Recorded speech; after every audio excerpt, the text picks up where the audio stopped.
Well, look, I think it's obviously very interesting that after defying the subpoena for 2 weeks with no communication to our committee or to Democrats, we've reached out multiple times, no communication from oversight Republicans, 45 minutes after we file contempt charges against Pam Bondi, they finally announce a date. All it took was a threat of contempt, and former Attorney General Pam Bondi has finally agreed to testify in front of the House Oversight Committee about the Epstein files. How convenient. But you know what? That's exactly what we wanted. So I'm glad that when we fight and push for justice and the truth, we can actually get results and move this investigation forward. This is exactly what we have been demanding, which is that Pam Bondi adhere to the legal subpoena to testify under oath in front of the Oversight Committee. This is someone that oversaw what her boss called a hoax, someone who said the files were on her desk. 50% of the files she never released. And so these are questions that have to be asked. The survivors themselves want answers from Pam Bondi and why she's been involved in what we believe is a massive White House cover-up. And so we're glad she's coming in. It's unfortunate that we had to force Republicans and Pam Bondi to appear with contempt charges, but we'll do whatever it takes to get to the truth. Pam Bondi, she has a lot to lose when she goes to testify in front of the House Oversight Committee, and that may very well be why it took a threat of contempt to make it happen. As we know, during Trump 1.0, the only people who really faced any consequences from his lawlessness were the lawyers around him. Rudy Giuliani and Judd Eastman, just to name a few, who lost their law license. This is their careers. This is what they've had their entire life for. Lost because they lied to the court or were fraudulent to the court about the 2020 election being stolen. Well, Pam Bondi knows that when she goes to testify, that yes, she also subjects herself to perjury charges. And yes, she also subjects herself to criticism from the American people or displeasure by Trump. But she also has the Bar Association watching her. And if she's fraudulent or if she misleads the public, then she could lose her law license also, because she can be seen as somebody who should no longer have a license, who is not following through with the professional ethics and responsibilities of a lawyer. Lindsay Halligan, after all, who was just a short time appointed by Trump, is facing consequences in Florida. Her bar license looked into. So Pam Bondi has a lot to lose. She knows that, and Trump knows that. And perhaps this is why he fired her seemingly out of the blue, but a short time before she was meant to testify. And sure enough, the DOJ then said she didn't need to testify anymore because she was no longer the Attorney General. Then we had Melania go out and say that we should hear from the victims, which seemed strange, but made a little bit more sense when then Trump came out and said, yeah, the only people who haven't ever testified under oath are the survivors. We need to hear from the survivors, seeming to pivot the attention from the fact that the players in the mix, like Pam Bondi, who oversaw the investigation and the mishandling and the withholding of evidence for so many months, who was in fact in charge of it, didn't want to testify.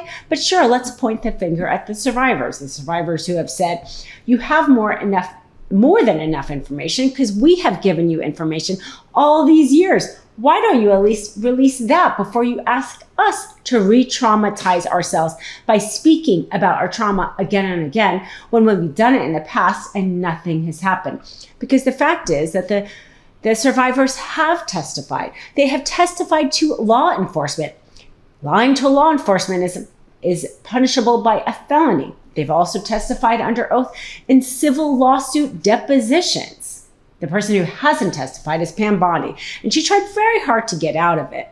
But the Democrats, Congressman Garcia, filed a contempt charge, and then within 45 minutes, she agreed to testify at the end of May. Whether or not she tries to wiggle her way out of it may be still to be determined, because we have to know what she's going to say is going to be very damaging to Trump, because even according to Marjorie Taylor Greene, Trump directed her to not release the files. Is she really going to be able to admit that? Is she going to lie? Is she going to take the fifth? She doesn't have really any good options. I think Trump is actually very afraid of what she's going to say. I think he tried to fire her in order to avoid getting her to testify, and they may pull a few more strings in order to push her testimony down the line, which is not unheard of, considering, if you remember, the last prison guard to see Epstein alive was meant to testify at the end of March. Her testimony has been rescheduled and not yet put on the books. So Pam Bondi trying to get out of a contempt charge, Trump trying to avoid her testifying at all.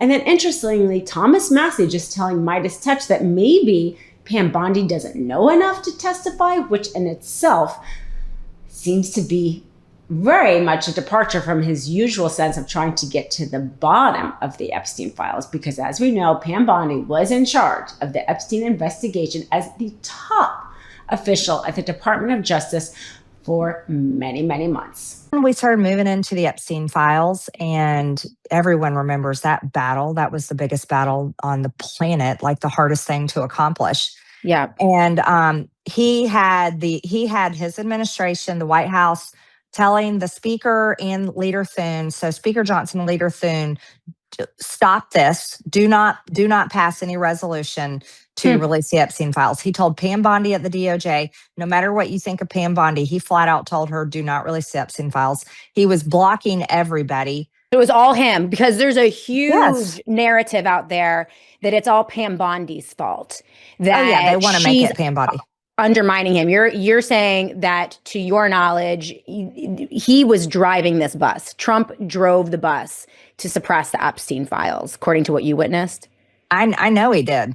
And Yeah. I don't have any knowledge of him and Pam Bondi's personal conversations, but I know he was telling everyone not to release the files. Mm-hmm. And his reasoning is people are going to get hurt, is what he said. He kept saying that. He was publicly saying it's a Democrat hoax. It's a Democrat hoax, blah, blah. He was saying all this stuff and shaming people.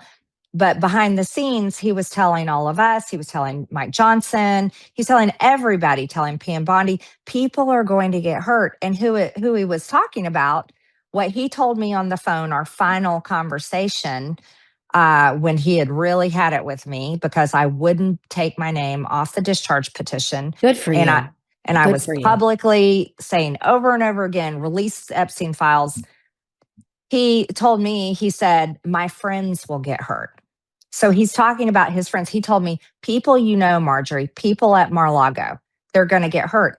And I said, people have already gotten hurt. There's over 1,000 women that have been raped by Jeffrey Epstein and are accusing others.